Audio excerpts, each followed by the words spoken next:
नमस्कार, मैं राजीव बंसल। आप देख रहे हैं हाँसी की आवाज़। हम बैठे हैं एसडी महिला कॉलेज हाँसी के अंदर। मेरे साथ हैं डॉक्टर सुरेश गुप्ता, प्रिंसिपल यहाँ के। सर, यहाँ के पूर्व प्रधान और उसकी मैनेजमेंट का टेन्योर पूरा होने के बाद अगस्त 2023 में एडमिनिस्ट्रेटर लगा दिया गया था एसडीएम को। उसके बाद पूर्व प्रधान व उसकी मैनेजमेंट के साथ विवाद चलता रहा और अब पूर्व प्रधान वासुदेव गोयल और उसके बेटे के खिलाफ 420 और गबन का केस आपकी शिकायत पर दर्ज हुआ है और पुलिस ने भी हमें बताया है।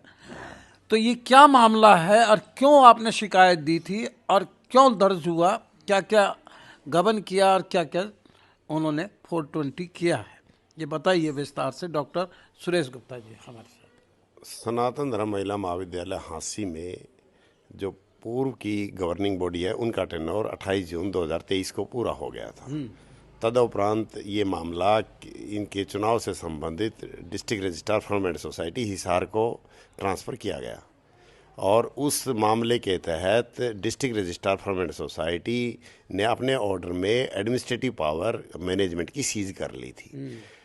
लेकिन जो पूर्व कार्यकारिणी है उसके प्रधान व श्री वासुदेव गोयल और उनके सुपुत्र जनरल सेक्रेटरी श्री अंकुर गोयल के द्वारा इसके बावजूद भी मैंने इसमें प्राचार्य के रूप में उनको इंटीमेट कर दिया था कि आप कोई भी प्रशासनिक कार्य ना करें, लेकिन उनका लगातार यहाँ से फंड का साइफंड किया जाना जारी रहा।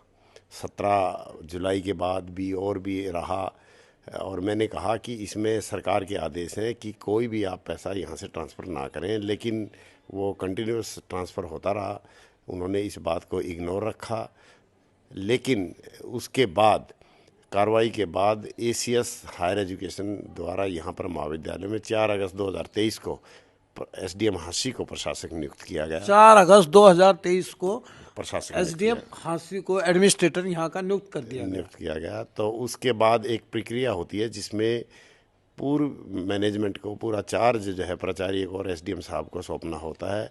इसके लिए एसडीएम साहब से प्रशासक महोदय से हमने रिक्वेस्ट की और उसके तदुपरांत प्रशासक महोदय ने एक ड्यूटी मजिस्ट्रेट भी नियुक्त किया गया।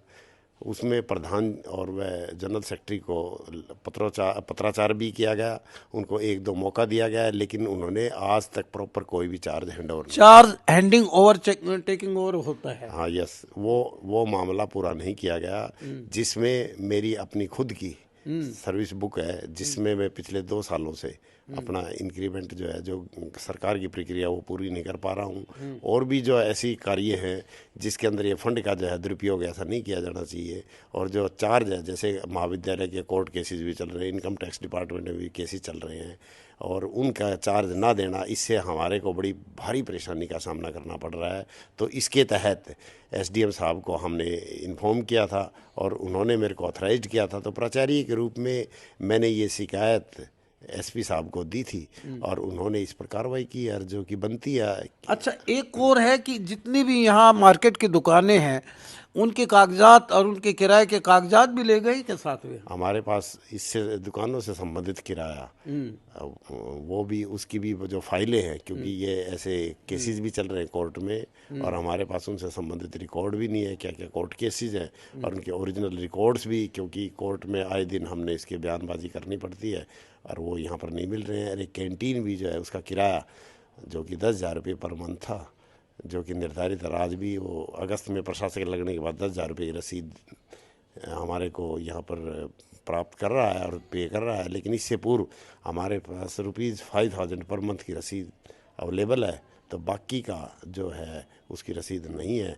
ना अकाउंट में डिपॉजिट है। तो ऐसी होनी चाहिए है। तो उसके लिए जो है ना, ये शिकायत एसडीएम साहब ने मेरे को ऑथराइज किया था प्राचार्य के रूप में। मैंने इसकी जो है ना, कुछ गैर कानूनी ढंग से उन्होंने पैसे भी निकलवाए हैं क्या? ये सारे गैर कानूनी है। जो कितना अमाउंट निकलवाया? जो इसमें मैंने कहा नहीं, 50,000, 40,000, 50,000 रुपये, ये जो है ना उनका टेन्योर पूरा होने के बाद। और ये ऐसा कोई महाविद्यालय में कोई ऐसी महाविद्यालय की पेमेंट भी नहीं है, वो नहीं दी जानी चाहिए और वो दी गई है, इनको दी गई है। वो कितना अमाउंट बैठ जाता है वो? वो करीब है इसमें जो आप मोटा मोटी मैं बताऊँ 17 जुलाई 2023 को किसी को 50,000 रुपये दिए, किसी को 40,000 रुपये, किसी को 50,000 रुपये, ऐसे इस टाइप से जो है ना काफ़ी 2.5-3 लाख रुपये इसमें पिता पुत्र के दोनों के खिलाफ यानी कि गबन और 420 का केस। वो जो भी नियमानुसार जो है सरकार की जो धाराएं हैं आईटीसी की, उसके अकॉर्डिंग जो कार्रवाई बनती है उनको कार्रवाई करनी बनती है, और ये ज़रूरी है क्योंकि इस प्रक्रिया के तहत सारे काम ही ठप हो पड़े हैं। कल कोई ये कह दे कि प्राचार्य इस कार्य को आगे क्यों नहीं बढ़ा रहे, मेरी इसमें मजबूरी है, मैं भी क्या कर सकता हूँ। सर्विस बुक केवल आपकी उठा के ले गए? सर्विस बुक वैसे तो पूरे स्टाफ की उनके पास गई थी, वैसे तो सिक्योरिटी सर्विस एक्ट है हमारा, उसके मुताबिक वो सारा रिकॉर्ड हमारे पास होना चाहिए, लेकिन मेरी इंक्रीमेंट मैनेजिंग कमेटी अप्रूव करती है तो प्रधान के बाद मैंने पर्सनल भी रिक्वेस्ट की है, लेकिन आज भी सर्विस बुक उनके पास अवेलेबल है और उन्होंने अठधर्मिता के तहत उसको अपने पास रखा इसने यहाँ किसी कमरे में बंद कर रखी है या अपने घर ले गया? सारा रिकॉर्ड अपने घर पे है, वो सारा रिकॉर्ड यहाँ से अपने घर ट्रांसफ़र किया हुआ है। उनकी यही एक कार्यशैली रही है कि महाविद्यालय में रिकॉर्ड ना रख के अपने पास रखते हैं, जो कि नहीं रखना चाहिए। फिर बता दें कि पूर्व प्रधान के खिलाफ वासुदेव गोयल और उनके पुत्र जो सचिव रहे हैं, जनरल सेक्रेटरी रहे हैं, वो भी पूर्व, उन दोनों के खिलाफ धोखाधड़ी और गबन का केस दायर हो चुका है। प्रिंसिपल डॉक्टर सुरेश गुप्ता की शिकायत पर पुलिस आगे क्या कार्रवाई करती है ये देखने वाली बात है। देखते रहिए हांसी की आवाज़। इस वीडियो को ज़्यादा से ज़्यादा शेयर कीजिए, लाइक कीजिए, हमारे पेज को फॉलो कीजिए।